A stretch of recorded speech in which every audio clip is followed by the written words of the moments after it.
Hello, everyone, and welcome to Slash Film Daily for Wednesday, March 24th, 2021.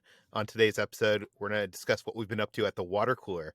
This is Slash Film Editor-in-Chief Peter Sciretta, and joining me on today's podcast is Slash Film Managing Editor Jacob Hall. Hello, hello. Weekend Editor Brad Oman. Hey, that's me.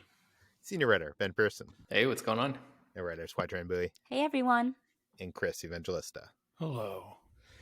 Okay, let's catch up with everybody. Let's talk about what we've been up to in the last week. I think last week I mentioned that the day after I was recording, I was going into a Disneyland park for the first time in over a year. Disney California Adventure, which is right across the way from Disneyland Park, was opening their doors for a ticketed food festival event. It's called the Taste of Disney. I guess it really doesn't even matter if I recommend or not recommend this to you because it's already sold out, and it's sold out in minutes. So if you don't have a ticket, you can't go.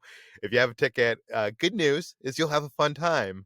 It was really enjoyable to be back in the park again and to just soak in the atmosphere of Cars Land and Pixar Pier and eat at Lamplight Lounge. And the good thing about this food festival is that they incorporated a lot of the famous Disneyland foods, things like Dole Whips and turkey legs and, all the stuff from the Monte Cristo from the Blue Bayou. I got to have that for the first time in over a year. And it was great to eat all the things, to see characters from a distance. It was very strange. Like they were putting the characters at at a distance that if you were going to take a selfie with you and the character I don't think would even be visible in the selfie. They were like hundreds of feet away. It was I'm not sure what the regulations were for that, but we did a video for Ordinary Adventures. I'll link that in the show notes. It was interesting. I think this is an interesting time that we live in. And it seems like the theme parks are going to be opening at the end of April, and that's going to be the Hunger Games for Disney fans because if even to get tickets to this event was like really really hard, and then after that to get a reservation for one of like the sit down restaurants. There's two sit down restaurants there. There's Carthay Circle and there's the Lamplight Lounge, which is like this awesome lounge. It's themed after Pixar, and it has the lobster nachos and has all these like awesome drinks and food there. And to even get reservations for one of those sit down restaurants was like this all day ordeal where you had to get on your computer at 7 a.m. and like wait for a return time for a virtual queue. It was a pain in the butt. So I can't imagine when Disneyland actually reopens to the very limited capacity. I think they've said maybe 15%, which sounds tiny. There was almost nobody when we were there at Disney California Adventure for this event. I think the capacity might be higher than that. I think it was like 30%, and I don't know that. I'm just assuming. So I'm making claims that I don't know, but it really seemed rather empty. So I can't imagine when tickets go on sale that it's going to be very hard. It's going to be a very hard ticket to get. But and it's also funny because I don't know if this is funny or sad, but Knott's, I've talked about Knott's in the past of them doing these food festivals. They've been doing them for around $40 to $45, and you get 5 tastings with that admission price. And Universal did a similar thing. It was $45 or $50, and you got 5 tastings. With Disney, they were charging people $75. And with that $75, you didn't get 5 tastings. You got a $25 dining gift card, which if you're Kitra and you got the lobster nachos, that paid for 1 item of food, and not 5. And yeah, the event sold out in minutes. Anyways, okay. If you want to check that out, I'll put the link to Ordinary Adventures in the show notes. Jacob, what have you been up to? Yeah, last week I wasn't on the water cooler because I was at the online South by Southwest Film Festival, and our coverage is all live on the site. It was pretty low-key compared to past years. It was me and a handful of writers who usually cover the festival for us anyway, all writing from home.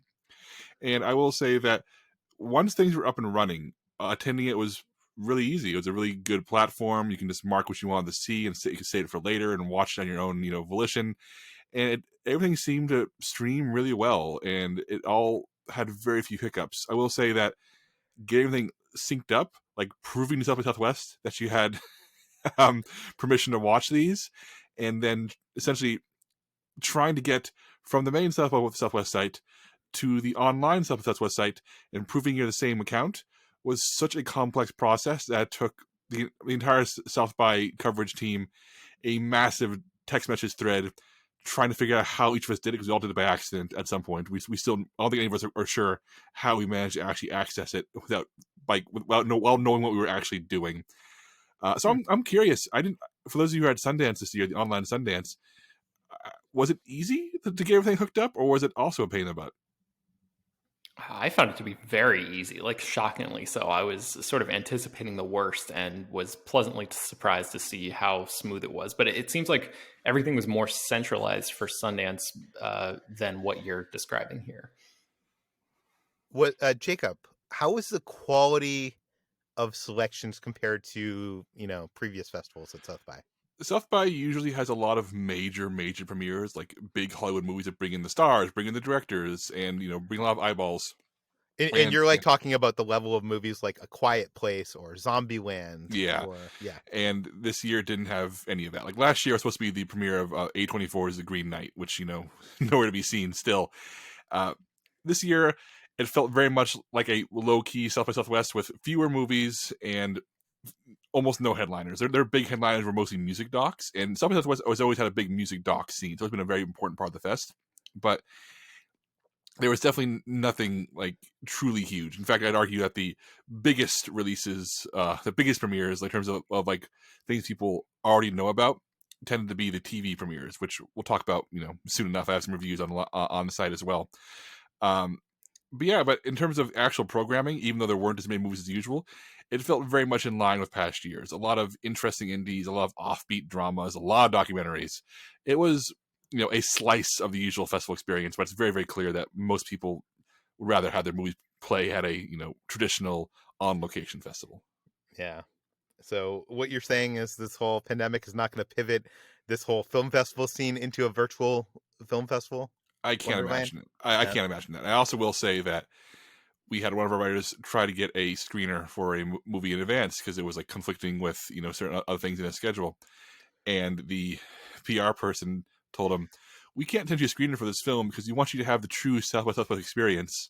Like sitting at home watching it on a computer screen. Come on, let's not kid ourselves. What a stupid thing to say. Well, they're trying to make up some reasoning, Jacob. They got to pull something out of their butt. So, Brad, what have you been up to? Well, not to bum everybody out, but it's just a thing that happened that I feel like I need to talk about. We had the memorial service for my dad this past weekend. We had put it off from happening earlier in February, not too long after he had passed, simply because the weather around here at that time was awful. It was like sub-zero temperatures. We knew that some people would be coming in from out of town for it, and so we just wanted to make it as safe as possible. And we also knew that around this time, the vaccine would be more widespread, especially people around my parents' age would have gotten the vaccine, at least their first dose, and actually pretty much everyone around has gotten their second dose as well. So it was really touching and heartwarming just to see the turnout there was. It's I honestly don't think that my dad really knew the impact he had on people's lives, because he helped so many people without ever expecting anything in return, and was just that kind of guy. And so people from his coworkers to fraternity brothers that he hadn't seen in decades, and family and friends, and just so many people turned out, and we were just all very touched. And so it was tough, and it was a sad day, but it also provided some much needed warmth and closure for my family. And obviously this is something it's not over. I know there will be days that are terrible, and like little moments where stuff comes up and things like that. And it's not something that is just completely done and in the past, but it was just a nice thing to have happen, and to just see an overwhelming show of love for my dad during this time. And I also wanted to say thank you to anybody out there who has continued to reach out. I've been posting some stuff about my dad online, and anyone who also took the time to contribute to our GoFundMe. My family appreciates it more than you know. And just I think that there'll be some stuff coming up too that I don't know if it's something that I'll write about, but I'll certainly talk about at some point. Just certain things about movies and things tied to my dad, and just stuff that I've been thinking about and pondering on as I've been rewatching certain things, and just like have new perspectives based on just things that I've experienced and what has happened recently. So I'll talk more about that at another time. But yeah.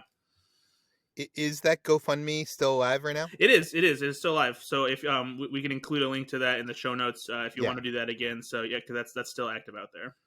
Yeah, so we'll put that in the show notes. So if you want to help Brad and his family, and donate to all the stuff that's going on, and putting this memorial and everything, it's a lot.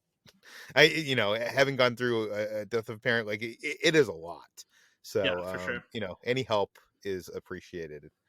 Last week I think, Brad, you were talking about getting vaccinated, and how you just like happened to come across like a place that was going to be throwing out the vaccine. And Ben, it seems like you, like right after that conversation, the same thing happened to you.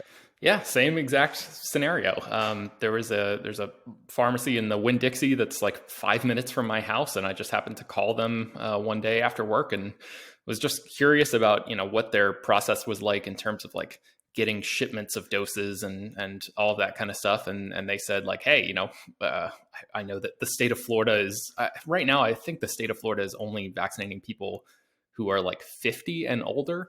The rollout here has been questionable at best. Wow, it's worse for you now than it is for me, because on the 31st here in Indiana, they're finally rolling out to everyone 16 and older.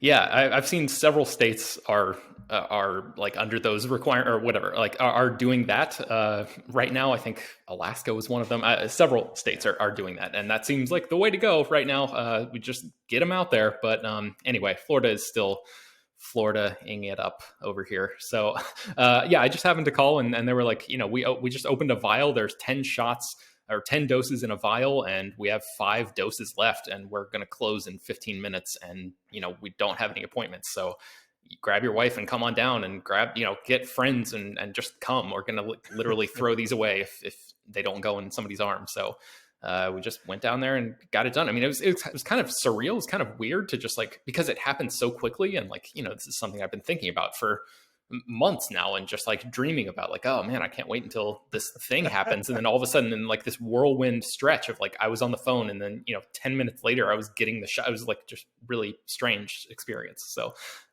yeah, obviously it's a it's a good thing, and I hope that Florida sort of opens things up much more drastically very soon. But yeah, I just wanted to give that little update. And I know there's parts of Florida that are doing some different things. I know Orange County, where Walt Disney World and stuff is like, it's 40 and older. So like, there's different parts of different. It's still here in California.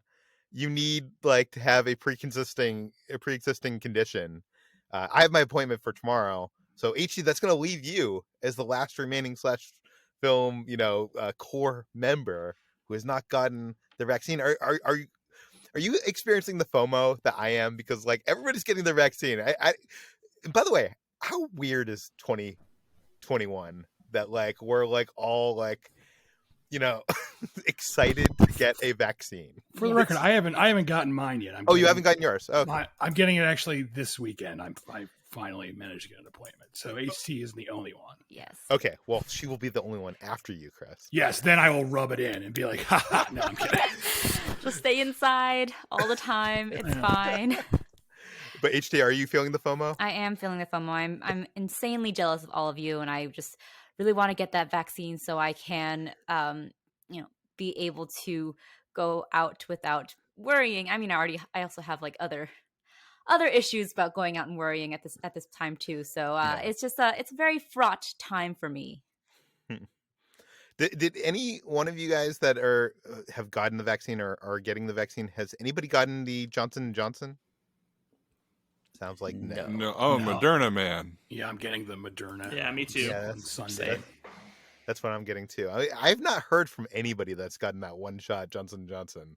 It's just like this mythical I think it's thing. rare. It's like the rare one. Probably because it's the one everyone wants, because it's one and done. You don't have to come back for the booster. So like I would totally get that if I could, but at the same time, it was the last one to get approved.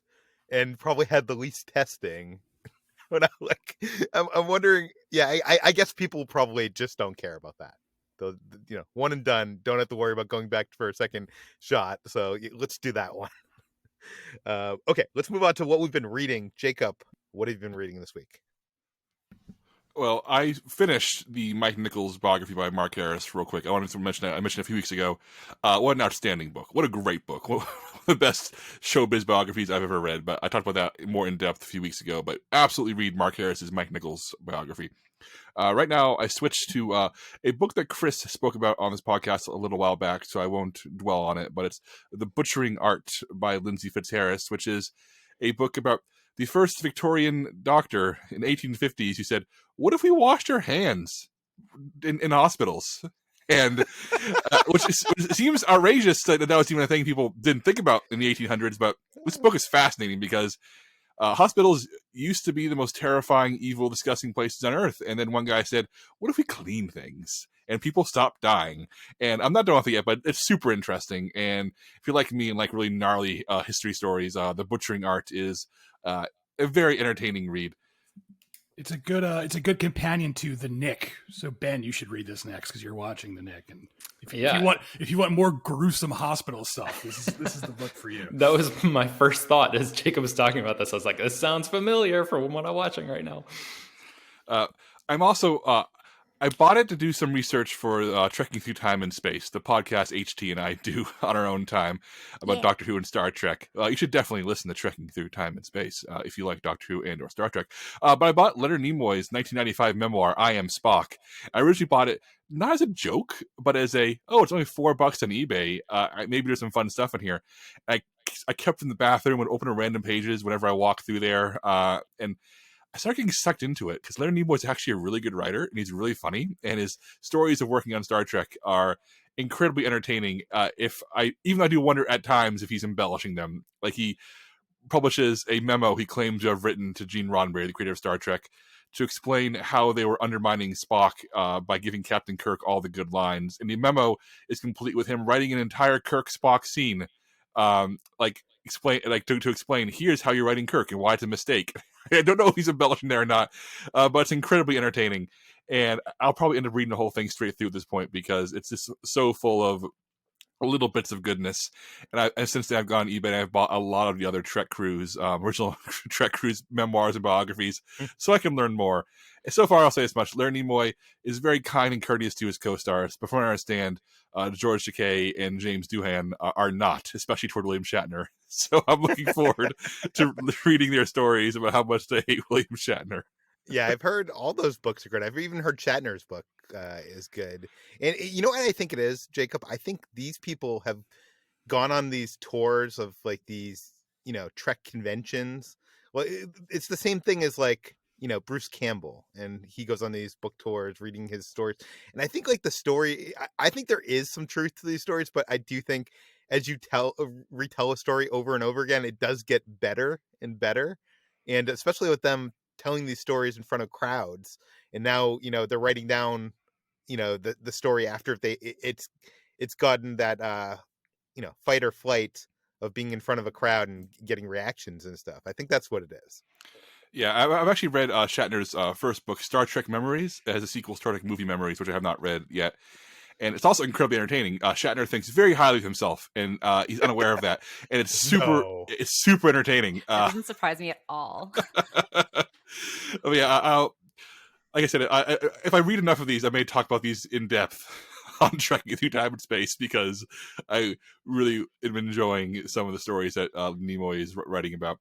Also, his first memoir from the 70s, I Am Not Spock, the prequel to I Am Spock, is incredibly expensive. And if you happen to have a copy you don't want, it said, shoot me a DM, shoot me an email. I will buy it from you if you're offering a reasonable price. But also, I'm listening to a podcast, and I know we don't have a podcast section on the stock, but I always put my podcast notes here. I'm curious, has anybody here listened to the podcast Dead Eyes? I think I've heard about this one. This is about the actor who... Yeah, this is about Connor Ratliff. He's a comedian, improver, and actor who he does okay. He looks at his IMDb page, he works steadily, and he has a lot of on-stage comedy work. But this podcast is about how, in the early 2000s, he was hired for a bit role in the HBO miniseries Band of Brothers in an episode to be directed by Tom Hanks. And then Tom Hanks fired him from the episode for having, quote, dead eyes. And the podcast is essentially, as he describes at one point, serial about a case that doesn't matter, as he tries to get to the bottom of why Tom Hanks fired him for having dead eyes. And it ends up being not just a quest to learn the truth about why Tom Hanks fired him, but he talks to like a lot of showbiz actors, a lot of comedians, a lot of people from all across Hollywood about their experiences, about their disappointments, about when they were fired, about their anxieties. It ends up being this really amazing portrait into what it's like to work as an actor, not to be a movie star, but be a guy or a woman who is just actively trying to get the bills paid and landing gigs, and how hard and humiliating it can be. And they're really good guests. Ryan Johnson is in a very memorable episode talking about some Star Wars stuff. Bobby Moynihan has some great stories about SNL. Seth Rogen pops up. It ends up, I'm on episode 11 right now. There's 20 episodes so far, and it's such a great portrait of like working class Hollywood, and you know, the chances you have to take and the heartbreaks of it. And he still has not met Tom Hanks yet. He still has not gotten to the bottom of why Tom Hanks fired him, but he's getting there. And I really, really hope that Tom Hanks realizes that this podcast is not anti-Tom Hanks. It is pro-learning the truth about whether or not Connor Ratliff has dead eyes. This is a really good podcast. You should listen to it. I'm going to have to check this out. You know, all this talk of William Shatner, it made me think of the movie Free Enterprise. Jacob and HTD, I wanted to hear, have either of you seen this movie? I tried. I think really? I'm not a fan of it. I haven't seen it. Can you guys tell me what it is, actually? I don't think I've heard of this. Okay, it's directed by Robert Mayer Burnett, who was this guy that did DVD special features. He's now kind of like one of those YouTube pundits that you see on like the Schmodown and stuff like that. But this was made in 1999. It was fresh off like Swingers being a hit. And this is kind of like a copy of Swingers, but you know how Swingers was like the guys were like these out of work actors trying to make it in Hollywood? Instead of that, it's starring a bunch of Trekkies. So it's Swingers meets Star Trek, which sounds really bad. William Shatner ends up appearing in it. Jake, I don't know. I'm not saying it's a good movie. I'm not going to convince you that this is a good movie, but I do think you guys should spend an episode of your podcast talking about this movie, because it needs to be seen and talked about. I don't. Is it good? I don't know. I'm not saying that, but I think William Shatner, and especially your claim that, you know, William Shatner thinks a lot of himself, are full on display in this movie. Look, we will one day cover Free Enterprise on Trekking Through Time and Space, but right now we're trying to survive. Like, we're ahead of recording for those of you who listen to both shows. And right now, HD is trying to survive Star Trek Season 3, which I wouldn't wish on some of my worst enemies. So yeah, we just we'll try Free Enterprise later. That was a lot. For those of you at home who know Star Trek, the Paradise Syndrome. Nope. Okay, let's move on from that to Chris. Chris, what have you been reading? Some people read for lighthearted distraction, and then some people, like me, read 2-volume biographies of Hitler. I don't know what's wrong with me. I had heard about this book. There are 2 books by Volker Ullrich is the author's name. He's a German writer, and these books have been translated into English. And there are 2 books. One is called Hitler Ascent, and one is called Hitler Downfall. And I had seen someone in my Twitter feed being like, I just finished the first volume of this and it was excellent. And it occurred to me, like, I had never actually read anything about Hitler. You know, my knowledge of Hitler is based on movies and History Channel specials and, you know, what I learned in school. And I was like, you know what, I'm going to read this book, or technically books about Hitler. And this is a great book. I'm just gonna call it a book for sake of argument, even though it's technically 2 books. It's a great book. But it's, as you can imagine, very just depressing and distressing, and I would not recommend reading it if you're in a depressed state, because it just made me more miserable than I usually am. You know, I don't want to go too long on this. You know, what can I say? Hitler, bad guy. I feel like a lot of times comparisons between Hitler and Donald Trump can be kind of overblown, and I don't want to be like, Donald Trump is as bad as Hitler. But when you read a book like this and you read about Hitler's life, it's really hard to read this and not think of Donald Trump's, I'm talking specifically of his political life, because they were both just, whiny baby men who somehow convinced millions of people that they were really smart, tough guys. And they were both just really just insecure losers, basically, who rose to power almost like accidentally. Like both Hitler and Trump, you can see the early signs, the seeds where everyone's like, this is going to be bad if this guy gets in power. And, Hitler, there were so many people in Germany at the time who saw that, Hitler was bad news, but they were like, well, he's got this populist movement behind him. Let's back him just so we can, exploit that. And everyone was like, we're going to be able to control him. It'll be fine. And in, a very short amount of time, Hitler had gotten rid of everyone who thought they could control him and rose to power and destroyed Germany and launched a world war and all that horrible stuff. And again, I'm not saying they're the same guy, but it's very distressing when you read this and you're like, wow, this is too close for comfort for me. So Chris, are you trying to make the claim that you're the first to make this claim that history repeats itself?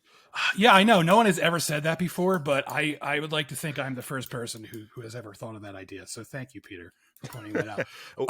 We'll credit you forever for yes, for please put me down. That. Put me down in the history books for thinking of that. On the opposite end of the spectrum, I also read Later, which is the latest from Stephen King. This is part of it's like one of his true crime books, and it's very short, especially for Stephen King. It's very short, and it's fine. It's basically, it reads like Stephen King watched The Sixth Sense. It was like, I can do that, because it's literally about a kid who sees dead people, and he adds a true crime element into it where the kid's mother has a girlfriend who is a cop, and she finds out that the kid can see dead people, and she's like, I'm going to exploit this kid to help me solve a crime. And it's fine. It's a very easy read. One thing I will say is it has a direct tie-in to It that I was not expecting, and I don't think it actually works. And Stephen King, he often does a thing where he's referencing his other books. That's nothing new for him, but this is like a blatant tie-in to It. I'm not saying like Pennywise shows up, but it's very, very weird that he just throws this in there, and it's like it almost makes this like a sequel to It, if you want to think of it that way. So it's odd, but yeah, I'm a Stephen King fan. I liked reading it. I finished it in a day because it's so breezy. So if you're looking for a very quick, forgettable, entertaining read, Stephen King's Later. And if you're looking for something very depressing, read the 2-volume biography of Hitler. Yeah. Is anybody adapting Later for the big screen? It hasn't been announced yet, but I'm sure any minute now, just because studios are hungry for that Stephen King material. So I would not be surprised if this gets scooped up any day now. Well, Warner Brothers could buy it and then actually market it as they could, yeah, series spinoff or something. Yeah. Anyways, okay, let's move on to what we've been watching. On Monday, we had this whole podcast talking about Zack Snyder's Justice League. The Snyder Cut has been released, and 2 people were not on that podcast. That includes Jacob and HT. You guys have both seen this film. Do we call this a film? I guess it's a film. It's a director's cut. Jacob, I'm going to throw it to you first. What did you think? I'm not going to say too much because I'm still being harassed by Zack Snyder fans, as I have been for the past 3 years. Because sorry guys, you're the ugliest, cruelest, most vicious fan base. But the movie's good. It's an improvement over the theatrical in every possible way. Zack Snyder clearly has a vision. It's not a vision I particularly like for these characters, but it is a vision. I think the main problem with it is that it's a 4-hour long assembly cut that's been finished. If they had made this into a miniseries, as they originally announced, in 4 episodes, it would have been able to justify how it's structured. But as a movie, it doesn't really work. It works as a bunch of events happening, and more things happen. There's no pace to it, no flow to it, no structure to it. It's just a bunch of scenes, and a bunch of really well shot scenes, a bunch of often very interesting scenes. The action is really good because that's what Zack Snyder does really, really well. But it's just, movies should have shapes. They should have drives. They should be about something. And in its current form, it's such a big, sloggy mess that it really is like binge watching 4 episodes of a TV show. And people have already yelled at me about how, well, you should just pause it when you're wanting to take a break. And yes, that's how TV works. Movies should be their own compact thing. So yeah, it's really interesting. I'm actually glad it exists at this point. It is a much better movie, and I think there's an alternate world where Warner Brothers cut this down to 2.5 hours, and it was a movie people actually liked in theaters. But I just wish there was more discipline in its making, and that's all I'm going to say about this forever because I'm done talking about it. HT, what did you think of the Snyder Cut? I feel like I can't add anything that hasn't already been said and that Jacob hasn't already said very eloquently, because I agree with everything he said. This is a movie that I enjoyed more than I thought I would. I did not really care for the 2017 Justice League, but I also didn't hate it. I just thought it was incredibly forgettable, and I already have, and I don't remember still a lot of what happened. But the Snyder Justice League is, yes, it's definitely very much a Snyder movie, and it has that vision, it has that spectacle that is really admirable. And I think the action sequences, especially the Amazon action sequence, is stunning. Like, I was pretty wowed by that scene, but then it keeps going. And it's just it's a real slog. It's a very baggy movie that it just feels like 2 hours of setup essentially before you get to the action, which also just kind of happens. And it's an interesting experiment for sure. And I think I just agree with what everyone else has said. It's an interesting experiment. I think it's good that like it's finally come out and Snyder was able to fill his vision, but it just feels more like an experiment than an actual movie. Yeah, and if you want to hear us talk about this at further length, I think we did almost an hour and a half, and that's on Monday, and that was a spoiler discussion on Zack Snyder's Justice League. We went through, not beat by beat, but maybe character by character, and it talked about how ridiculous the ending of that movie is. So if you want to listen to that, go check out that episode. Let's talk about Nobody. Chris and Ben have both seen this. Chris, tell us about it. Yes, Nobody is the new movie from the writer of John Wick, and it stars Bob Odenkirk in his first action lead role. And I was really excited for this. You know, I love the John Wick movies. I love Bob Odenkirk. I loved the idea of Bob Odenkirk becoming an action hero. And I gotta say, the movie really disappointed me. I reviewed it on /on.com, and I ultimately gave it a positive review verging on negative, but it felt very weak to me. It felt very much like it was like a rejected John Wick sequel that they just plugged Bob Odenkirk into. And, you know, don't get me wrong, Bob Odenkirk is great in this. He's a very convincing action hero, and I love that he's trying this out, and I love that he's trying to, you know, stretch himself. And the action is filmed really well. It's clear and it's concise and it's exciting, but the movie itself is just weirdly like limp and inert. And I didn't feel like I not understood, but I didn't like care about anything that was going on here. You know, the John Wick movies, especially the first one, I wouldn't say that they're like groundbreaking, but they felt fresh and exciting in ways that action movies hadn't felt in a while, because they were very stylish, and they had this really interesting world building element to them. And they had Keanu Reeves at the center of them.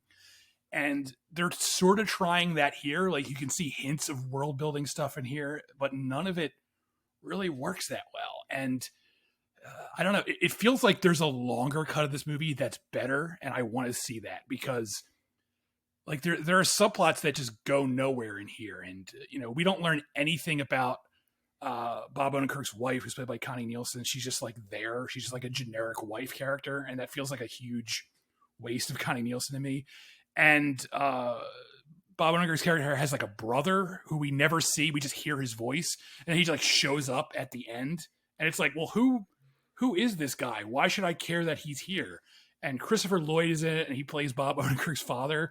And it's fun to see Christopher Lloyd, but again, it's like, who is this guy? Why should I give a shit about anything that's happening in this movie? And I don't know. This is like, it's just a really big disappointment, because like I said, I was so much looking forward to this. The trailers were a lot of fun, and it just really let me down. And I just felt like I want Bob Odenkirk to make another action movie that's better, because he clearly can do action, and he deserves a a better movie to showcase it. But I also seem to be in the minority of this because everyone else's review I'm seeing was like, this is the most fun I've had in years. And I'm just like, what the fuck? What am I missing? So, Ben, how do you feel? Am I crazy? Did you like it? Wow. Oh, no. No. I'm reacting in shock to your description of other people's reaction, which I have not seen, because I am very much in your camp on this. I agree with, I think, everything you said. It sounds like I liked it a little bit more. I would sort of give this, like, I don't know exactly what your rating was. I give it a 6 out of 10. I was going to say, like, a gentleman's 6. That seems about right to me. So, there are some fun moments. There are some fun, especially action moments. And it's always, it's inherently interesting to see somebody like who's had a career as just fascinating and sort of wide spanning as Bob Odenkirk in the center of a movie like this. And I think he does a good job with what he's given, but the rest of the movie around him is, it really just feels like like you said, like sort of like a rejected John Wick movie. Like I was desperate I think watching this movie made me realize just how important the world building aspects of the John Wick movies are to the success of that franchise, because otherwise, if you strip that away, it's just an exploitation movie that you've seen 100 times. And that's kind of what this film feels like. There's a lot of like very similar stuff in Nobody to the John Wick movies. Like Odenkirk's character, runs afoul of the Russian mob, and like all of that feels so sort of larger than life in a way that fits perfectly in a John Wick movie where you have the Continental and like these, all these mysterious sort of like otherworldly aspects that sort of fit into this heightened stylized universe. And nobody makes the decision to kind of have everything take place in like a more grounded, realistic universe. And I feel like that's just a big mistake, because it makes everything feel like the tone is just clashing all over the place. Like, are we supposed to be taking this seriously? Are we not? At certain points, it feels like you're really supposed to be, viewing this as like a very, very serious,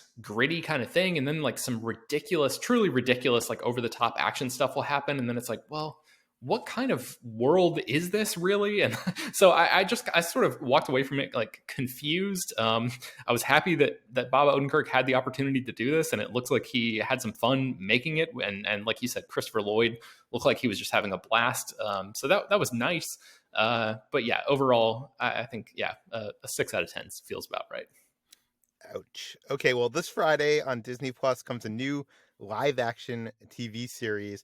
It is The Mighty Ducks Game Changers. This is a sequel to the 1992 film of the same name without Game Changers. It was written by Stephen Brill, and he returns with this show. It's coming out this Friday. I saw the first episode. I know Brad saw the first 3 episodes. And if you haven't seen the trailer for this, it's actually interesting. It's kind of like a Cobra Kai kind of take on this property. Lauren Graham plays the mother of this kid who, and now the Mighty Ducks junior hockey team is turned into like this very selective powerhouse hockey team that, like, if you're in this team, then you're gonna like go far, you're gonna get into a good college and stuff like that. And her 12-year-old boy Evan gets kicked out of this hockey team for not being good, and the mom she helps form a new hockey team, of a team of underdogs, much like the original Mighty Ducks, and finds the original coach of the Ducks, Gordon Bombay, played by what's his name? Emilio Estevez. I really enjoyed this first episode, more than I thought I was going to. I'm curious to see where it goes, because I know the first episode is written by Brill, who I'm not a huge fan of. And the subsequent, I think 5 episodes are written by Josh Goldsmith and Caddy Uspa. And they are a screenwriting team that they've worked on The King of Queens, and they've done they wrote 13 Going on 30 and What Woman Wants. So I'm curious to see where this goes. It seems like a fun series. Brad, you've seen more of this than me, so what did you think?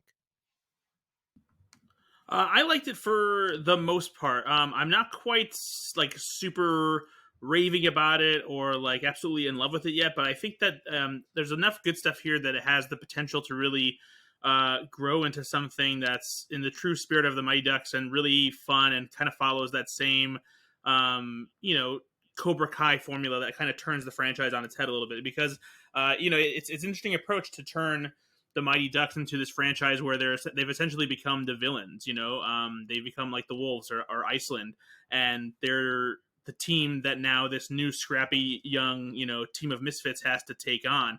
But I do think that the series has some work to do to match up to, you know, what I see as the quality of those original movies. Because while those movies do have like some silly childish comedy because, you know, they're family sports movies and that kind of thing. One thing that they do really well is great hockey sequences, and the team has this incredible camaraderie and chemistry that really makes them feel like this tight-knit group that you want to root for. And while I think all of the kids in this show are really good, especially Maxwell Simpkins plays Nick in this series. The kid is a scene stealer. He's this kind of portly little kid who's like a podcaster for the community hockey scene, and then he joins this team, and he has incredible comedic timing, and he's just so funny in this series, and I love him. And all of the other kids who play this team, you know, are good in their own way too. But the only real chemistry I feel is between Brady Noon, who is from Good Boys, between his character and Nick, the character I just talked about. They have a really good, fun friendship, and I don't think the rest of the team is quite there yet. And that's something that might come with time, because in the first 3 episodes, they're really dragging out the Mighty Ducks formula as far as getting this team together, learning the basics of becoming a team, and a lot of them don't even really know how to actually play hockey, which is something else that was a little bit frustrating to me, because even though the original Mighty Ducks movies had players with certain quirks and things they weren't so good at, they were all at least pretty good at skating and knew how to play the sport. Yeah, to give people a good idea, one of the players is just good at like video game hockey. Yeah, and then like, that was actually there's one particular gag that I was like, no, this is too stupid to actually be believable, because he's the Goldberg proxy. He's a big beefy kid. He's supposed to be like their wall in the net, and during their first game, he's just standing in the net and he's repeating the PlayStation button combination for the goalie to block a shot in video games. And it's like, I'm sorry, no kid is really going to do that. And so like some of the comedy is just a little too Disney Channel, but then at the same time, the tone and like the vibe of the series is getting close to being as edgy as a Disney sports movie could be back in the 90s. Because I was surprised to hear a couple, you know, slight swears here and there. Like one of the kids, actually it's the lead character Evan, he says, you know, it's like, sure, like hockey can be fun, but it's not fun when you're getting your ass kicked all the time. And so there's like little things like that make this a little bit more edgy, you know, of a family series. But overall, I like the show, but I want it to grow into itself. And I while it has the spirit of the Mighty Ducks, it has some work to do to really tap into what made those original movies great. And that includes on like the filmmaking side of things, because if there's one thing that I was really frustrated by is the hockey sequences here were not shot in a very compelling way, and it's also not helped by the fact that the score from John Debney in this series sounds like a cheap synthesized electronic knockoff of the score from the original movies, because they reuse the Mighty Ducks suite in this series, which feels weird because we're not following the Mighty Ducks anymore and they're the bad guys. But the theme is so good. I love the Mighty Ducks theme, and it just feels weak in this series. It feels cheap. And so I hope that there's room for improvement. I'm interested to see where the series goes. I think Disney knows that they needed to kind of boost the nostalgia factor a little bit, which is why they revealed that some of the other Mighty Ducks players are coming in a later episode. You don't see any of them in these first 3 episodes. But I'm hopeful that this turns into something that is on the same level as Cobra Kai, because I think that there's a lot of potential here. Yeah, I will say with Cobra Kai, like you were kind of invested in like the main 2 kids in the beginning, and you did kind of start to fall in love with more of them as the show went on. So I'm hoping that does happen here. This was one of the first TV shows that began production during the pandemic. Like it started shooting, I think in like summer 2020. So there's also that weirdness of probably, you know, being on set when like at the height of things. and how you're dealing with that, and how having to shoot like these hockey sequences and all that. What did you think of Emilio Estevez? He's the most fascinating part of the show Yeah. to me, I think, because even though they're treading similar territory, because when the Mighty Ducks started, Emilio Estevez's character had this history with hockey. He hated it. He didn't like kids, and we're back to square one with that. But I'm intrigued to see how the background of his fallout with hockey unfolds, because the third episode has him explain something that happened in his career after the events of the Mighty Ducks movies, and I was hoping that it would be something that was a little more tied to the legacy of the movies, and that they were going to create some kind of tension between him and maybe Charlie Conway, Joshua Jackson's character, who is, I believe, supposed to come back at some point, even though he wasn't in any of the images with any of the other Mighty Ducks who come back to help Gordon out, help this new team. But I hope that there's a little more to the story than what was revealed in season 3, because that's something that they also, or episode 3 rather, because that's something they also are sort of slowly unfurling and dragging out, because they know they have to fill this whole season of TV. Yeah, I think Emilio was the biggest surprise for me. I like Lauren Graham. She's been great in like Parenthood, and I didn't see Gilmore Girls, but I've heard a lot of great things in Gilmore Girls. I liked her in Parenthood. I'm excited to watch more of this, but yeah, like it's not like something that bowled me over in the first episode. So that'll be on Disney Plus this Friday. Jacob, you watched this film called Sasquatch. I know right after you saw it, you ran into our virtual Slack and was telling us about it. You were excited to tell us about this movie. Why don't you tell everybody about Sasquatch? It's not a movie. It's a three-part, three-part Hulu true crime series. And I've seen the first episode from South by Southwest. I've been sent screeners for the rest of it.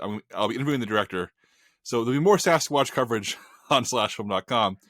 This is a fascinating true crime doc, and it's really unique. The basic gist is that it follows a investigative reporter who was working on a hidden pot farm in 1993 in the Redwood Forest in Northern California, when in the middle of the night, a fellow pot farmer bursts in, terrified, because he's found other pot farmers brutally mauled, torn limb from limb, and he says Bigfoot did it.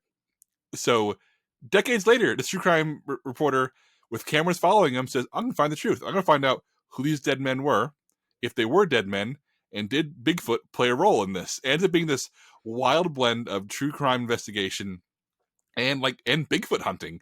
And along the way, you learn the history of Northern California pot farming, which I found fascinating.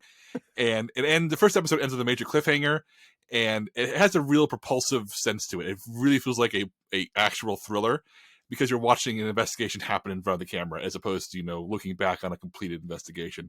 The first episode I thought was an absolute blast, incredibly fascinating. It was, as far as true crime docs go, it feels really fresh and familiar and feels very cinematic. I'm assuming Chris has seen more. I'm assuming they sent you all 3 screeners, right, Chris? Yeah, I watched the whole thing over the weekend. Does it live up to the first step for you?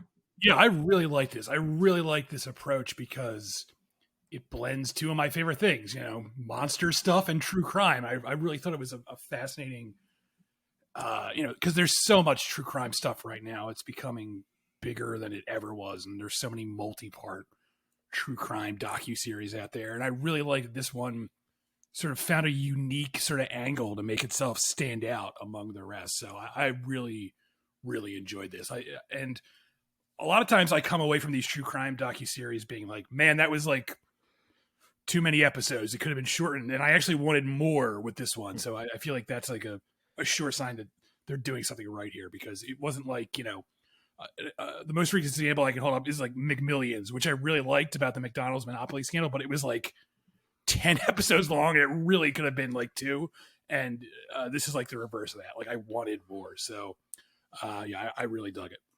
It's really cool, and I really like how it does not wave away the Bigfoot stuff. It does not treat it as a joke. And I'm a Bigfoot skeptic. I find it fascinating, but I'm also I could be convinced Bigfoot exists. So I like that the show puts Bigfoot into the pile of evidence and treats it as a piece of evidence, at least in the first episode.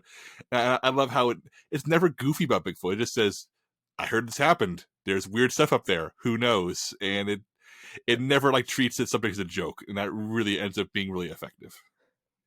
When can people see this and where? It will be on Hulu, and I will find out the release date for you after I'm looking up. Okay, well, while you do that, I will talk about what I've been watching on Netflix. There's this documentary called The Last Blockbuster, and this documentary is the movie you think it's going to be, but I think it's worth watching. This is a new documentary. It's about the last remaining Blockbuster video. It's located in this little town of Bend, Oregon, but it's not just about this last Blockbuster. It's about the legacy, the nostalgia, the rise and fall of this company that like meant a lot to a lot of us film geeks growing up and renting videos. And it's accompanied with sit down interviews with Kevin Smith, Brian Posehn, Doug Benson, Paul Scheer, Sam Levine, Jamie Kennedy. A lot of people, some of those people that worked at Blockbuster or were part of Blockbuster campaigns, or Jamie Kennedy worked at Blockbuster in the Scream movies. Lloyd Kaufman is a big Blockbuster hater, and he's the filmmaker behind Toxic Avenger. He's part of this as well. But it's also at the heart of this about this woman named Sandy Harding, who is the manager of this store, this last remaining store. And I over the years I've heard a lot about these last remaining franchise Blockbusters that were still in existence. And I know there were two in Alaska that recently went out of business. This now is the final Blockbuster, and I really didn't understand like how that happened, like how I understand how Blockbuster fell, but I don't understand how this store is still there. And it's interesting hearing her story and the fight to keep it alive, especially during the pandemic, and with the big corporation that owns Blockbuster maybe not wanting the store open. And it's interesting too, because this whole store is operated like it was in the early 2000s. So this woman is having to like buy on eBay like old POS machines because they can't update. Like all the stuff is like in the old technology, so they're like constantly like trying to put together a Frankenstein piece of the POS system to keep it going. I don't know. And I don't know. It's worth seeing. I don't think it's nothing like groundbreaking. It's not, you're not going to walk away from it and be like, oh my God, that's like life changing, or I learned a lot. But I think as anybody out there that's listening to a podcast like this, you must be a film geek, and you probably grew up going to Blockbuster. I would highly recommend checking out The Last Blockbuster on Netflix. And Jacob, where can people find Sasquatch? Sasquatch will stream on Hulu on 4/20, so light it up. Coincidence? I think not. Jacob, what else have you been watching? A few South by Southwest things I want to highlight. I watched the first episode of Made for Love, the new HBO Max science fiction comedy horror series starring Kristen Milioti in her second streaming project about a science fiction project about a woman lost in a terrifying desert after Palm Springs. But Made for Love is very good. It's essentially it feels like a companion piece to Black Mirror, but funnier than Black Mirror typically is. It's about a woman who is the long-term partner of a tech billionaire who essentially holds her hostage in this near-future dystopian complex in the desert. And he reveals he plans to use her as a guinea pig for his new technology, which will put a chip in her head so that her and him will share a single consciousness and at all times being each other's brains. So she bolts. And the series, which will be 8 episodes adapting the book of the same name, is about her fleeing her abusive trash billionaire or cajillionaire partner and trying to escape. And the first episode is really funny. It is really sharp. It moves so fast. And director Stephanie Lang has a real eye to both comedy and action. The way she shoots this show is... I'm just so tired of comedy shows, even like glossy, expensive ones. I just put a camera on the actors and let them say the lines. Hopefully the lines are funny enough. But there's so many visual touches, the way how she shoots a comedy, the way people enter the frame, the way they leave the frame, the way the frame lingers. it's probably one of the best directed comedy shows I've seen in some time, and it's violent and it's wild, and the science fiction is really strong, and Chris Milioti is so funny and so manic and incredible in the lead role. The trailers, there's 2 trailers now. If you should watch those and then go watch the rest of the show, and it hits HBO Max next month, because I think Made for Love is going to be a show that I'm going to watch every week. Very cool. What else have you been watching? I also watched another new show that premiered at South by Southwest. This is Them, the new, as they call it, terror anthology show coming to Amazon, where each season will be a season about, terror in America in some way. And Them is about a black family that moves to a white neighborhood in Los Angeles in the 50s. It's sort of an unsaid joke. The neighborhood is Compton before it, back in the day when it was like this super white suburb. And it's about how they deal with day-to-day racism and then go home to an extremely haunted house. And it's a blend of Jordan Peele-esque, social horror satire and, James Wan haunted house jump scares. But what really stood out to me is there's been a lot of horror movies about black characters that try that blend the social commentary with the, haunted house hijinks or the genre stuff. But Them is the first time where the filmmaking so vividly puts you in the shoes of its characters as they encounter, discrimination and racism and humiliating vileness from every walk of their life. And, from the girls at school to the husband at work to the wife in the neighborhood. And they arrive at the start of the show already, on edge for a lot of reasons. And the show really puts you in their shoes. And as a white man, I found these scenes to be more disconcerting than most depictions of cinematic racism that I've seen, because the filmmaking and the sound design and the way things are framed really squarely puts you in the scenes in a way that had me deeply upset. And so Them is a really functionally good haunted house show that's also truly a terrifying portrait of racism. Chris, I'm sending you screeners for this. Have you got them yet? They have not, and I'm very angry. Listen to me. Who's the guy who runs Amazon? I forget. Jeff Bezos. Listen, Jeff Bezos, send me my screeners. I really want to see this because it looks amazing. Yeah, people don't know this, but Jeff Bezos is one of the subscribers of Slash Film Daily. So. I know, yeah, he listens every day while he's swimming in his vault of gold like Scrooge McDuck.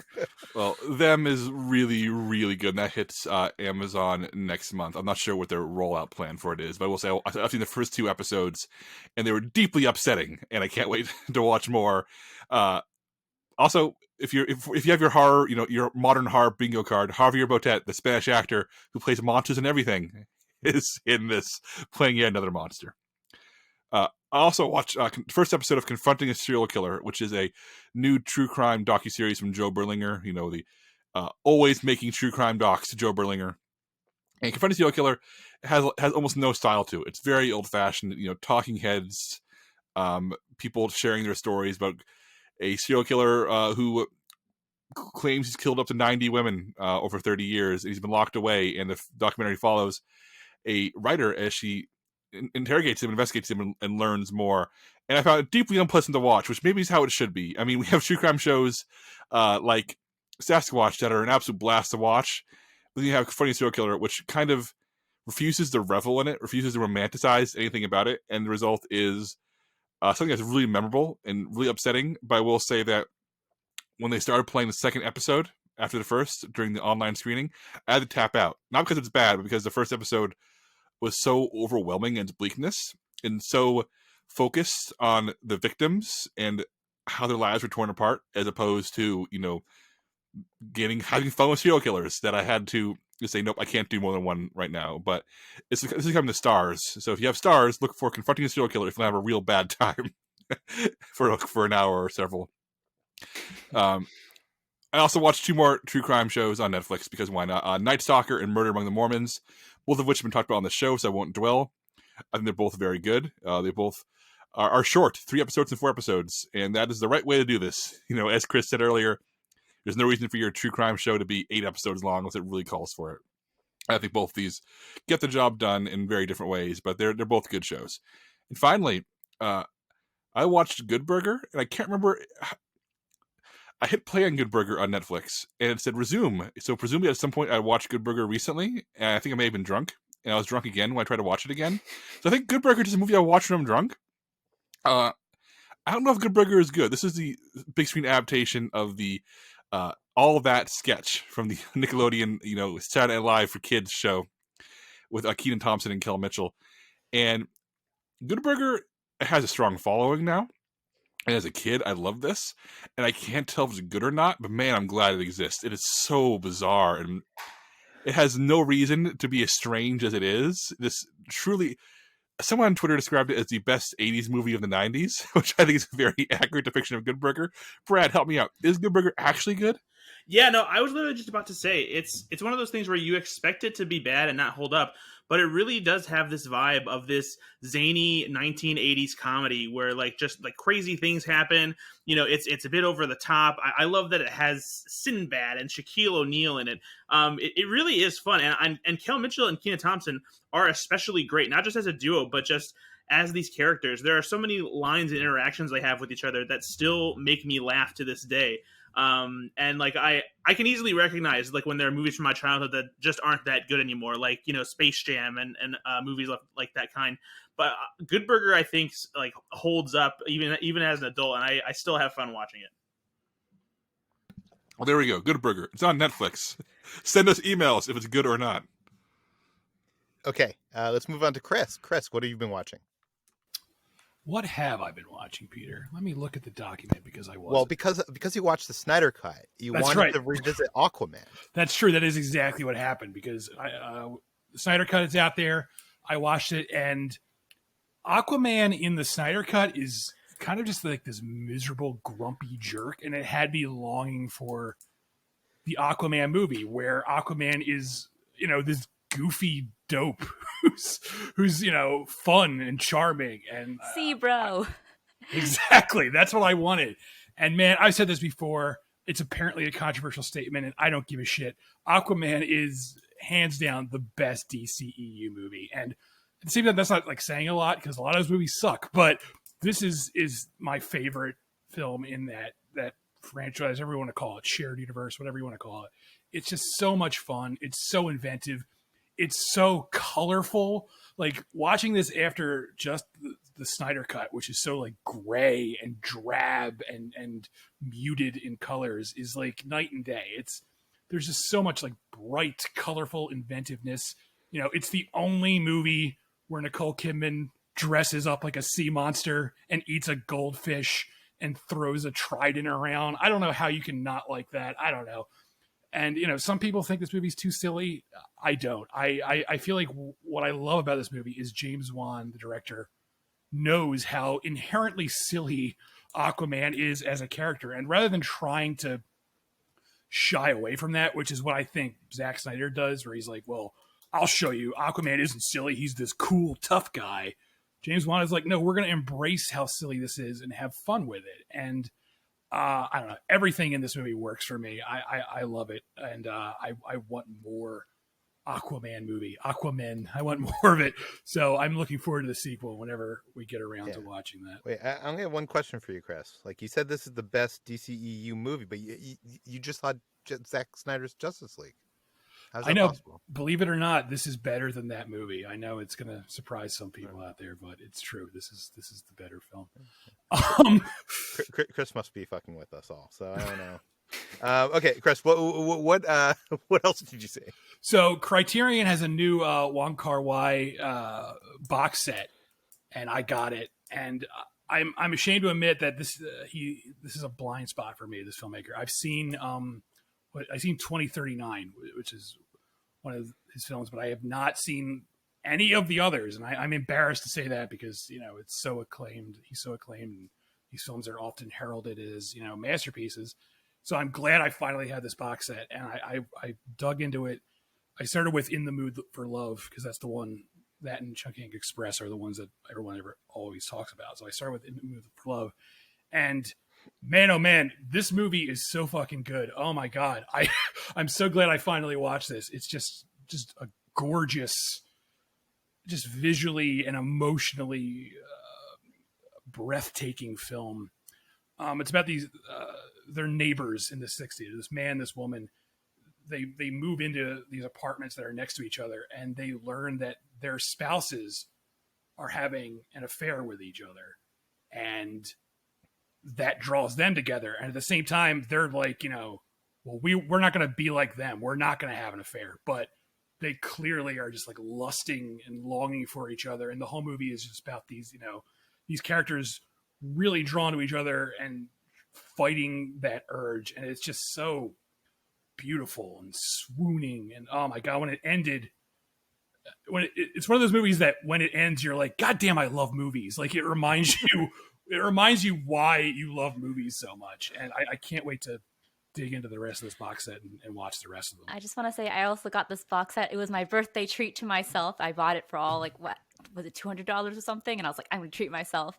And I'm so happy I have it. It's a beautiful box set. In the Mood for Love is probably one of my favorite movies. I just adore that movie. And I feel like, is there any other director who does Yearning as well as Wong Kar-wai? I can't think of any that off the top of my head. I mean, maybe Zack Snyder. but yeah, it's this box set. I mean, like I said, I've only watched one movie in the box set, but that alone was like, this is worth having. And I can't wait to watch the rest. It's so fucking good. I need that feeling again. Like, I feel like I haven't had that feeling in the last year. I'm telling you, this will do it for you. Cause like I watch so many movies. It's my job and I love movies, and some movies you watch and you're like, that was fine. And then some movies like In the Mood for Love you watch and you're just like, holy shit, this is what movies can be. It almost makes you angry because it's like, God damn, there are so many filmmakers who suck. Like, why aren't they as good as this? So I love it. And then finally, I watched Stanley Tucci, Searching for Italy, which is a CNN show where Stanley Tucci goes all over Italy eating food. And it's a very charming show. It'll make you hungry. It'll make you want to go to Italy. It'll make you thirst for Stanley Tucci because he's like really handsome and he dresses really well. So it's like, wow, Stanley Tucci is a very good looking man, and it's fun to watch him walk all over Italy and eat pasta. So this is on CNN.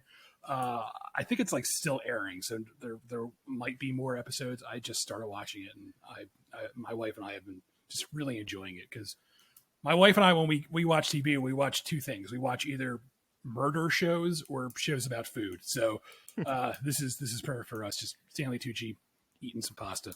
Wait, I'm assuming this was shot before the pandemic? It's some episodes are shot before the pandemic, and then some are shot after. So it actually has like disclaimers at the front where it's like, this episode was shot before the pandemic, and then another will be like, this was shot after. So some episodes he'll be wearing a mask, and some episodes he won't. Interesting. Brad, what else have you been watching? After I talked about starting the show last week, I did what I said I would do, and I finished the rest of Ted Lasso. At first I felt dumb and bad that I didn't watch this show earlier because everyone kept saying how good it was. But honestly, this is exactly the kind of show that I needed right now. It is a big warm blanket in front of a cozy fire on a super cold night. The writing on this show is impeccable. Jason Sudeikis is amazing on the series. Everyone in the show is fantastic. It's funny that we're also talking about Mighty Ducks today because this feels like the adult soccer version of the Mighty Ducks, which is, I think, another reason why I love it so much.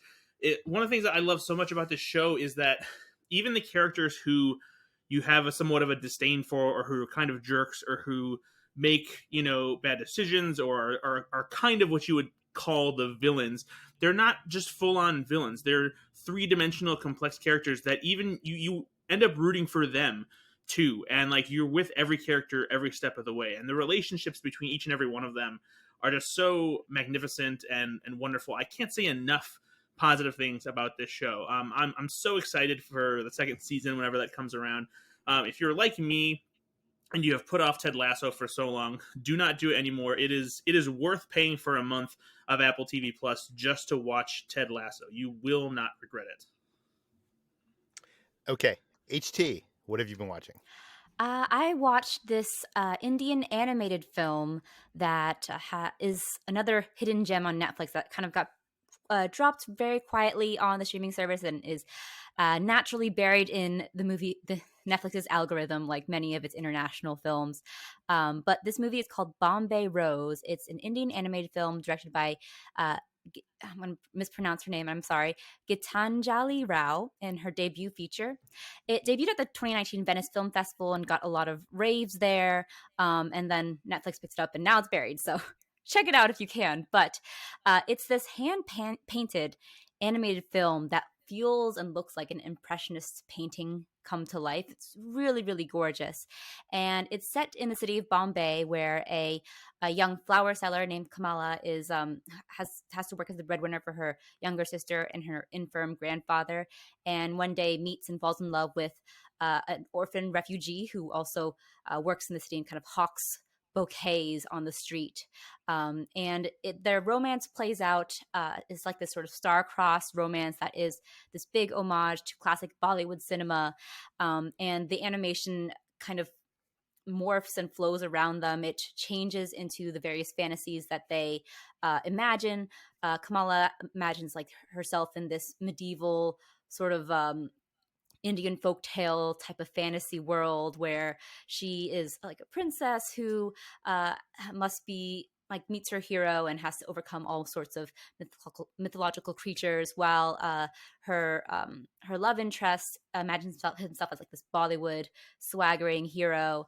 And there's also another subplot where this former Bollywood actress who the flower seller's younger sister befriends is sort of stuck in her nostalgia for the sort of post-colonial times, and the entire film becomes black and white whenever she traipses through memory lane. And it's this big nostalgic wistful film that is just gorgeous to watch, and feels very much like a love letter to Bollywood and all of those high melodrama, high stakes of that kind of those kind of movies.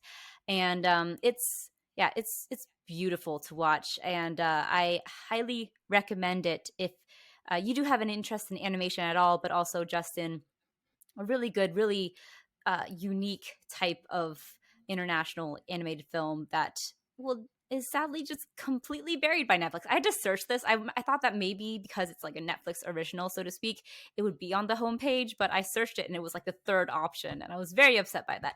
Anyways, Netflix, do better by your algorithm. Everyone watch Bombay Rose. What else have you been watching? Finally, I finally caught up with The Crown in my, I think, like 6-month journey watching it. I started watching season 1, I think, back in the fall, after everyone had been talking about The Crown season 4, and I was like, oh, I really want to see the Diana season. I should catch up and watch the entire thing. And I've just been taking it really slowly. I've been watching it with my roommate, and we've just been watching like an episode every now and then during the week, and really enjoying it, really just savoring the excellent character drama and writing that is The Crown. And I feel like I've talked about it a little bit, but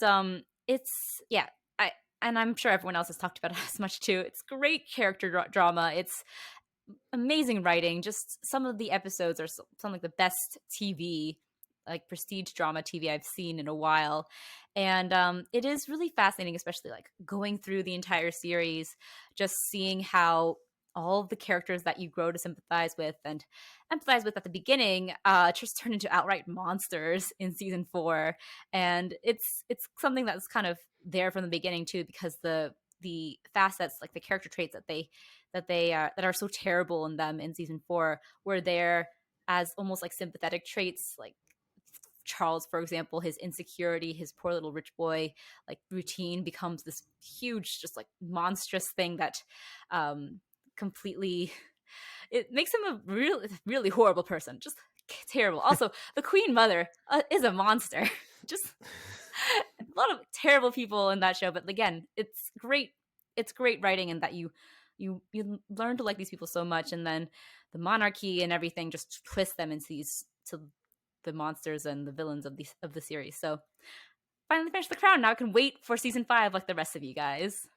So are you trying to say that money, power, and fame turns people into bad people. It's like Chris, you've coined another phrase. I have. It here. seems like I have. I mean, that too, but specifically the monarchy and that strict adherence to tradition Yeah. that is just squeezes the humanity out of these people in a way that's just like you see it happening and they choose for it to happen because there's no other life they've led, and it's very sad to see, but they're all monsters now.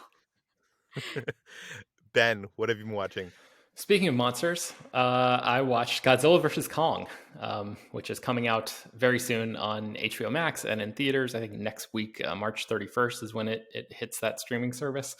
The social embargo has lifted, but the review embargo has not. So I won't go too long on this. I'll basically just reiterate what I tweeted about it, which was the human story in this movie is laughable and terrible and very, very bad. But I really enjoyed the giant monster fighting. And I suspect that most people, when you sit down to watch a movie called Godzilla vs. Kong, that's the only thing that you're really going to care about. So I feel like the movie definitely delivers on that front in terms of the scale and the spectacle and all of that kind of stuff. And Adam Wingard, who directs this, actually gives the thing some color and some I like the score a lot. So there are some creative artistic choices here that elevate this above some of the other what are they called, the MonsterVerse movies thus far. I think I would put this I don't know, maybe neck and neck with Kong Skull Island, which that movie has like a lot of style to it that I appreciated, even though again, the human stuff in all of these MonsterVerse movies is very underwhelming. But I loved the style, especially there's the scene in the trailers and stuff for Godzilla vs. Kong that showcases this giant fight in, I think it's Hong Kong, and there's neon everywhere, and it makes no practical sense, but it looks very cool, and there's this great score playing underneath it, and it's like, this is what you sign up for when you watch one of these movies. So it definitely delivers on that sort of visceral aspect. So Godzilla versus Kong, I'm sure we're going to be talking about it more in the coming weeks. So yeah, when does it hit? March 31st in the US on HBO Max and in theaters. I think actually it's in theaters internationally right now. Okay. What else have you been watching? I also watched Guess Who's Coming to Dinner, which was directed by Stanley Kramer. It came out in 1967. I'd never seen this before. It stars Spencer Tracy and Katharine Hepburn as the parents of this, I guess, youngish, 20-ish year old white woman who comes home and she has a black fiance, and it's like this, shocking sequence of events. And Sidney Poitier plays the fiance, and Catherine Houghton, I think is how you pronounce her name. I've never seen that actress before. She plays the female lead, and she is actually Katharine Hepburn's niece in real life, which I thought was a cool little connection because Katharine Hepburn plays her mom in the movie, so that they have a couple of nice scenes together that must have been a fun set to be on. It's sort of an interesting dynamic between the two of them. Spencer Tracy is the dad, and he is, very, he plays this liberal character, a guy who has seemingly, fought for liberal ideas and represented liberal causes for most of his life. But when he's confronted with this possibility of interracial marriage in his own family, he's really like, cut to the quick and has to figure out whether or not he's going to give his blessing to this union between this interracial couple. And this must have been a very, very big deal when this movie came out. I can't even imagine seeing a movie that deals so head on with a topic like this in that period in the late 1960s, which obviously a very, very fraught period in the United States. Not that every period in the U.S. history has not been fraught in one way or another, but just very, interracial relations were outlawed in several states at that time too. Yeah, which is crazy. Like, I don't know what the update on that is. Like, I feel like there's always, you hear stats sometimes of like, this crazy thing is that like everyone does is technically illegal in Mississippi or whatever. So like, I don't know if that's been completely don't know what you legalized all across the United States, but obviously it should be. And just looking back on this movie, it's just kind of amazing that it exists and came out in the period in which it did. And I thought it was very, very good, very well done, very well acted all the way around. So Guess Who's Coming to Dinner is definitely worth a watch if you've never seen it. What else? I watched Waffles and Mochi, the first episode of this new show that is streaming on Netflix. This is the show that stars Michelle Obama and a Muppet puppet type character. I'm not sure if the Henson Company is involved in this, so I don't know if the Muppet name is technically legally allowed to be to be uttered in that context. But it's a very, very cute show. It's definitely aimed at kids. Waffles and Mochi are these two, I guess we'll just call them puppet characters who I guess live in some sort of frozen tundra and want nothing more than to be cooks and chefs and learn how to cook things. But the show opens with them just cooking ice cubes because it's so cold where they are. That's all they have access to. And then they get whisked away into a huge city. And Michelle Obama's character runs a giant grocery store. And these two puppet characters get whisked into this action and have to learn, the history of tomatoes and how all of these different foods work together and whether a tomato is a fruit or a vegetable and all these sort of very basic, very, cute little side adventures that they go on. And it's just an adorable show. So if you have kids and they're remotely interested in food and or very cute characters, I would definitely recommend checking out Waffles and Mochi. It may not be for everybody, but I think if you're, type of person like Chris who just loves watching, cooking stuff here and there, I think I've actually watched all of this because what did you think about it? It's very charming. It's very fun. It's definitely for kids, but I had fun watching it. It's a cute show. Very cute. There's 10 episodes, and I've only seen the first one, but it's on Netflix right now. Waffles and Mochi, if you want to check that out. And then finally, I watched a movie called The Exterminating Angel, which I'd never heard of before. It came out in 1962, and it was written and directed by Luis Buñuel. I think that's how you pronounce his name. He was sort of a famous, international director, a famous figure in film history. He directed the movie with where the eye gets sliced. Andalou. That one. Yes. Yeah, you probably, if you went to film school or anything, you've probably encountered some of his work before. I'm not super familiar with his filmography. I think I mostly just know it from that and That Obscure Object of Desire, I think is the name of the movie that I've seen. But I had never heard of this film before. And this is a movie that follows a group of wealthy guests finding themselves unable to leave after a lavish dinner party and the chaos that ensues afterwards. That's what Wikipedia says. So it's set, I think, in, well, I don't know if it actually says what year it's supposed to be set, but it's just a bunch of super well-dressed rich people in this giant mansion, and they all find themselves in this room. And then for some reason, there is a mental barrier that pops up for all of them, where the party that they attend is over, dinner has been served, drinks have been had, everybody is done with the party, and people are ready to go home, but they just physically cannot cross the barrier to exit this room. So they just, all of them, just decide, all right, let's just stick around here. And slowly they all sort of acknowledge this group delusion that they're having. And it's a very strange movie. And it sort of is one of those, watching it in the context of the pandemic, it sort of feels like an ultimate pandemic movie because everybody is just trapped inside this room and having to deal with each other, and how, sort of savage and very Lord of the Flies sort of situations emerge over time because they are in that room for a long, long time.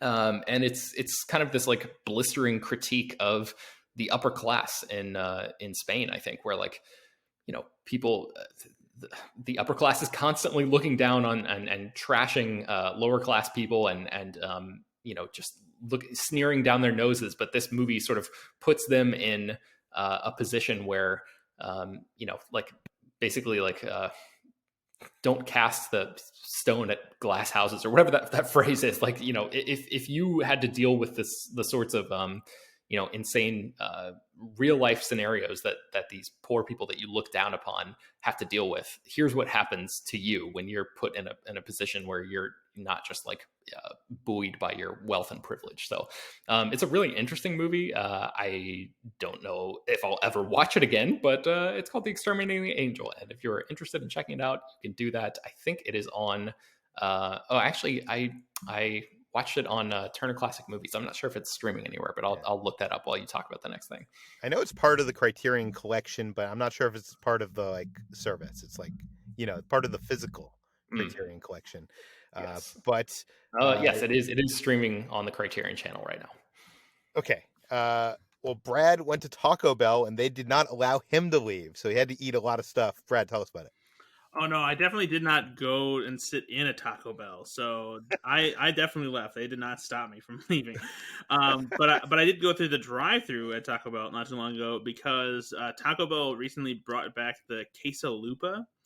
For those of you that don't know, the quesalupa is it's a chalupa, except in between the crunchy chalupa shell, they've put cheese inside of the shell, essentially. So it's kind of like a quesadilla mixed with a chalupa, hence quesalupa. It's basically just a chalupa with a lot more cheese. And for me, as somebody who loves cheese, that's perfect.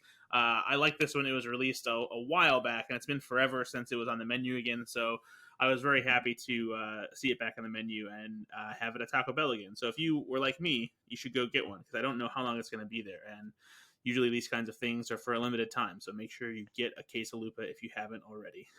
And I don't understand why they take something like this away. It sounds like they have the ingredients to always make this. I feel like it's the same thing like with the McRib and stuff like that, where if you take it away every now and then, it creates demand. So once it's back, everyone's like, "Oh, the McRib is back. We don't get this all the time." False scarcity. Yeah, there you go. I also tried so there's two quote unquote new Doritos out there. So you remember back in like, I don't know if it was the mid to late 90s, but there was Doritos 3Ds, which were essentially Doritos, but they were like a puff version of the chip. And they're back, but they have updated the flavors. Because before it was just regular nacho cheese, regular Cool Ranch. And now what they've done is they've made Doritos 3D Crunch, but they're like have a little bit more of a kick to them. So they have spicy ranch and they have chili cheese nacho. I haven't found the spicy ranch one yet, but I did just recently get the chili cheese nacho. And it's not super spicy. I'm not a big spicy fan, so like I was worried that it might be just have a little too much of a kick to it, but it's just the right spice to just mix it up a little bit and make the nacho cheese flavor just pop a little bit more. Not as spicy as like the spicy sweet nacho that there is out there, and like I think it's the purple Doritos bag. So yeah, I will say that the taste of the chip itself feels a little bit different. I don't know if they have to do like a different recipe in order to make a chip that is like a 3D puff chip like that, as opposed to just the regular tortilla corn chips that Doritos usually does. But they're solid. They're solid, and I'll see if I can find. When you say puff chip, I think of like what do you call those things? Those cheese things, like the circular worm cheese. Oh, like those wisps. No, cheesy poofs. Yeah, kind of like cheesy poofs. Oh. But you're not talking about that. You're talking about like it's the shape of like a triangle, and there's like air inside. Yeah, exactly. Like it's not like puff corn or anything like that, or like a Cheeto. Yeah, Cheeto is what I was looking for, like a Cheeto. Yeah. Okay, so what else have you needed? And then I'm going to bat for Aldi again, because Aldi has some cool stuff, guys. If you guys have an Aldi near you, you should seriously check it out for just cool varied grocery items, from candy to like frozen stuff, and just really cool flavors of things.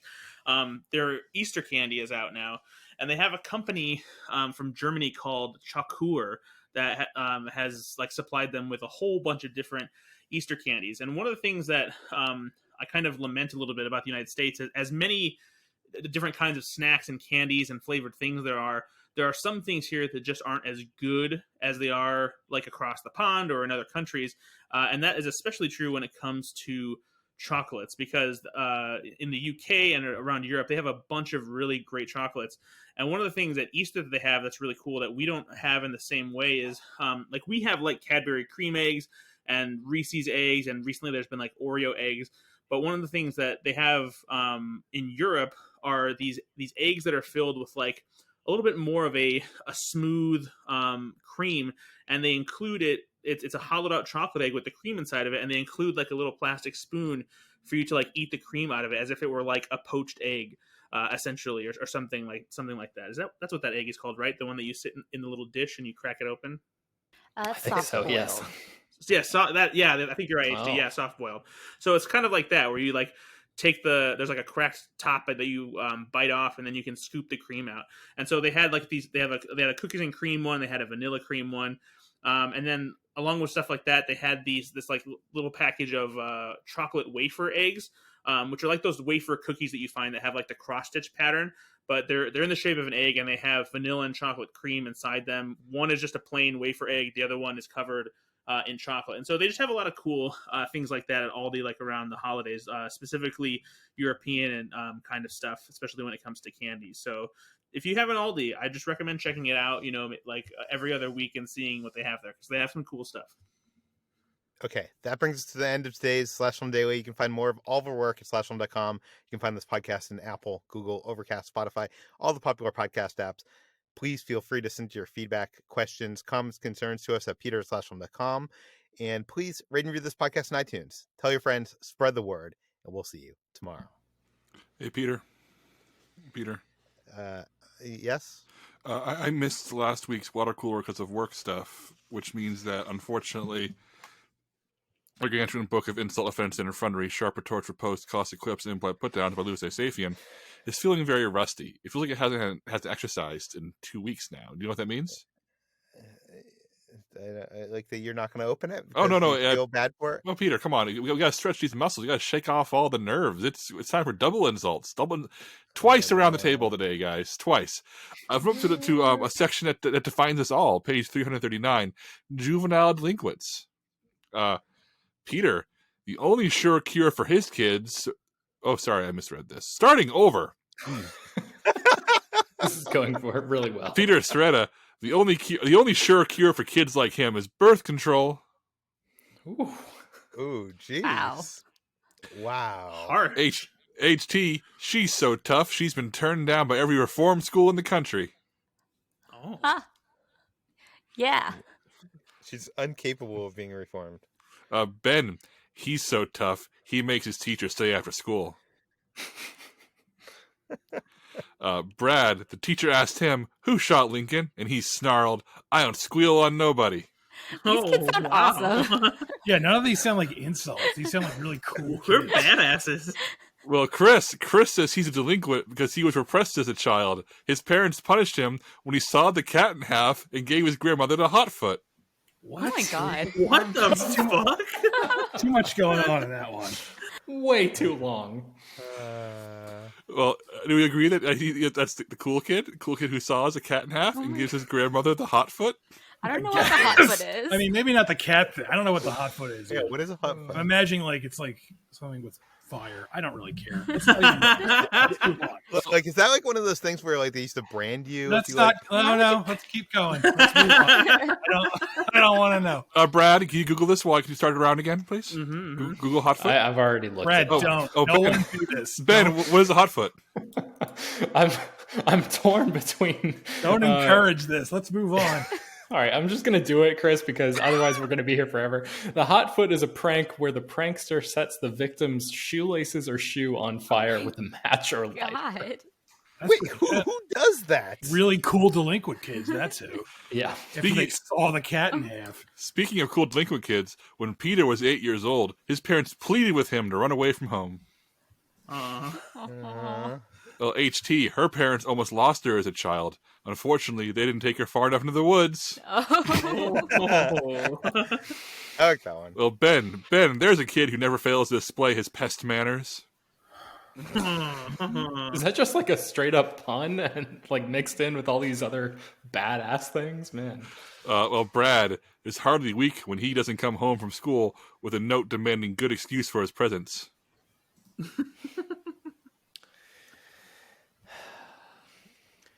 Okay. There's one more. Well, why are you interrupting? No. So that is the end point of the podcast. But Brad, you wanted to record something over. Oh yeah, it's. I mean, not everyone needs to be here for it too if you don't want to. But There literally was one more joke left, though. I haven't done Chris's last one. So it's okay. We don't need I'm it. going to say it, and Peter can splice around it. Chris hangs out in such a tough neighborhood that a cat with a tail is considered a tourist. Why are all mine about cats? Poor Chris. Okay, there's the end point.